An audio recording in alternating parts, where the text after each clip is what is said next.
वक्फ इस्लामी बंदोबस्त होता है। धर्म से जुड़े या धार्मिक मकसद के लिए दान दी गई प्रॉपर्टी को वक्फ प्रॉपर्टी कहते हैं। वक्फ अरबी भाषा का शब्द है। इसका अर्थ है धर्मार्थ यानी चैरिटेबल ट्रस्ट। ये ट्रस्ट अपनी मिल्कियत वाली संपत्तियों से होने वाली आमदनी का इस्तेमाल धार्मिक कामों के लिए करते हैं। भारत में ऐसे बंदोबस्त वक्फ एक्ट के तहत आते हैं। इसके तहत प्रॉपर्टी की देखरेख वक्फ बोर्डों के जरिए की जाती है। एक बार दान दिए जाने पर प्रॉपर्टी वापस नहीं ली जा सकती। उसका इस्तेमाल धर्म से जुड़े कामों के लिए ही होता रहता है। स्पेसिफिकली मुस्लिम का वर्ड क्यों इस्तेमाल किया गया है? क्योंकि वक्फ जो है, वक्फ एक इस्लामिक ड्यूटी है एक्चुअली, तो इसीलिए उसके अंदर जो है मुस्लिम्स को उसके मैनेजमेंट के लिए, उसकी गवर्निंग के लिए मुस्लिम्स को इसलिए स्पेसिफिक किया गया है। जहाँ जैसा आपने क्वेश्चन पूछा कि इसके ऊपर क्या इफेक्ट पड़ेगा, तो जहाँ तक है सरकार ये चाह रही है इसके अंदर कि इसके अंदर दूसरे धर्म के लोगों को भी शामिल किया जाए। तो जब ऑलरेडी क्लियरली तौर पर ये वर्ड स्पेसिफिक है वक्फ एक्ट के अंदर कि क्योंकि मुसलमानों के ज़रिए ये आवाम की भलाई के लिए ज़मीन दी जाती है और ये मुसलमान ही इसको गवर्न करेंगे। वक्फ अधिनियम 1954 में पारित किया गया था। वक्फ संपत्तियों को नामित करने के लिए गवर्निंग बॉडी को ज्यादा ताकत देने के लिए 1995 और फिर 2013 में संशोधन किया गया। एनडीए सरकार इस अधिनियम में संशोधन करने के लिए पूरी तरह तैयार है। प्रस्तावित एक्ट धारा 40 को हटाने की कोशिश है।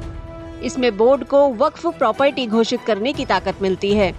मौजूदा अधिनियम में बड़े बदलाव का प्रस्ताव है, जिसमें वक्फ बोर्ड में मुस्लिम महिलाओं और गैर मुस्लिमों की नुमाइंदगी देना शामिल है। देखिए, वक्फ के तहत जो प्रॉपर्टीज हैं वो कॉन्स्टिट्यूशन से प्रोटेक्टेड है। वक्फ में जो प्रॉपर्टीज हैं वो वक्फ से मुतालिक जो कानून है, शरीयत एप्लीकेशन एक्ट 1937, जिसको हमारे कानून ने, हमारे संविधान ने मान्यता दी है। उनका कहना है कि एक्ट में संशोधन के तहत बोहरा और आगा खानियों के लिए अलग बोर्ड बनाने और दूसरे मुस्लिम समुदायों की नुमाइंदगी को बढ़ावा देने की भी कोशिश की जा रही है। संशोधनों का विरोध कर रहे लोगों का कहना है कि केंद्र सरकार जिला कलेक्टरों को वक्फ प्रॉपर्टी से जुड़े विवाद सुलझाने का अधिकार देना चाहती है। सरकार वक्फ बोर्डों की ताकत कम करने के लिए कानून में 40 से ज्यादा बदलना करना चाहती है।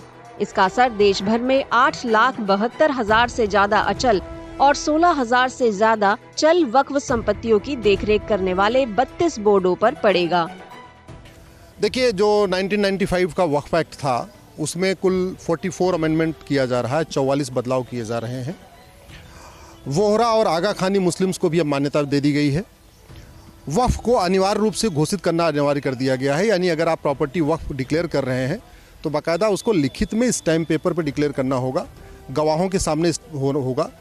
तो वक्फ प्रॉपर्टी कब हुई है, कब वो दान की गई है, किसने दान किया है, कब दान किया है, किसके सामने दान किया है, इसका प्रॉपरली जो है लिखित इसका दस्तावेज बनेगा। महिलाओं को भी अब इस पर पूरा उनको अधिकार मिल गया है। पहले क्या हो रहा था, बाय द वे, किसी महिला को बच्चा नहीं है तो अपनी ज़मीन अपने भतीजे को, भांजे को, बहन के बच्चे को नहीं दे पा रही थी, वो प्रॉपर्टी वक्फ में जा रही थी। अब बिना महिला की सहमति के आप प्रॉपर्टी नहीं ले सकते हैं, उसको वक्फ डिक्लेयर नहीं कर सकते हैं, उसमें महिला की सहमति ज़रूरी है। एक्ट में संशोधन के फैसले ने इसे लेकर बड़ी बहस छेड़ दी है कि क्या सरकार वक्फ बोर्डों की ताकत कम करना चाहती है या उसका इरादा उनके कामकाज में पारदर्शिता बढ़ाने का ही है।